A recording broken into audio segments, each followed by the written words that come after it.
Hello, dumb cuber here. This is a explanation video about last layer terms. I promise you it will be the most clear one you have ever seen. Assume you already know. The beginner method solval in 4 steps: EO, CO, CP, EP. The advanced method solval in 2 steps. The most popular is COLL, OLL, PLL.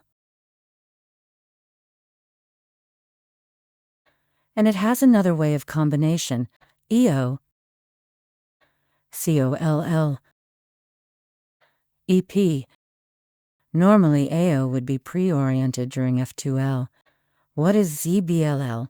EO, ZBLL.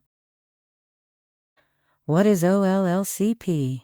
OLLCP. EP. Conclusion.